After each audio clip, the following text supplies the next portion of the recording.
Hello friends, इस video में हम बात करने वाले हैं कि कैसे हम अपना होस्टिंगर का जो सब्सक्रिप्शन है उसको कैंसिल कर सकते हैं। गाइस, हम लोग अगर होस्टिंगर का डोमेन होस्टिंग परचेज कर लेते हैं तो हमको 1 साल का डोमेन मिलता है। वो प्लान के ऊपर डिपेंड करता है गाइस, ठीक है। तो उसको आप 30 डेज में कभी भी कैंसिल कर सकते हैं। आपका पैसा आपको वापस आ जाएगा गाइस, ठीक है। तो मैं आपको बताने वाली हूँ, ये लिंक मैं अपने डिस्क्रिप्शन में आपको सेव कर दूंगी, ठीक है। वहाँ पे सेव कर दूंगी, वहाँ पे लिख दूंगी गाइस। आप इसी लिंक से आप लोग रिडायरेक्ट हो जाएंगे, ठीक है। इस लिंक में आप लोग यहाँ पे रिडायरेक्ट हो जाएंगे, ठीक है। तो यहाँ पे ऑप्शन गाइज आता है कैंसिल करने का, रिफंड करने का। तो यह देखिए, रिक्वेस्टर मैंने ऑलरेडी कैंसिल किया है, तो मैं आपको बता रही हूँ कैसे आप लोग कैंसिल कर सकते हैं।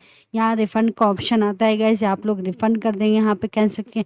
और वहाँ पे एक दो चीज़ें पूछता है गाइज, अगर आपने यूपीआई से पेमेंट किया है या आपने जिस भी पेमेंट मेथड को चूज़ किया है, तो वहाँ पे आप उसको सेलेक्ट कर दीजिए और रीज़न दे दीजिए वहाँ पे आप कि आप किस रीज़न से इसको कैंसिल कर रहे हैं, ठीक है। वहाँ पे बस रीज़न दे दीजिए और सेलेक्ट कर दीजिए ऑप्शन। कुछ वहाँ पे एक दो ऑप्शन पूछता है, बहुत इजी है मेथड है गाइस।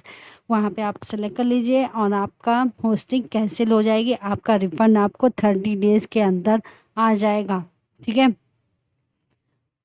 तो इस वीडियो में गाइज आपको समझ में आया होगा कैसे हम लोग कैंसिल कर सकते हैं अपना होस्टिंग, और अपना जो आपने पे किया होगा वो आपको वापस आ जाएगा गाइज, ठीक है। तो इस वीडियो में गाइज इतना ही, मिलते हैं नेक्स्ट वीडियो में, तब तक के लिए बाय बाय।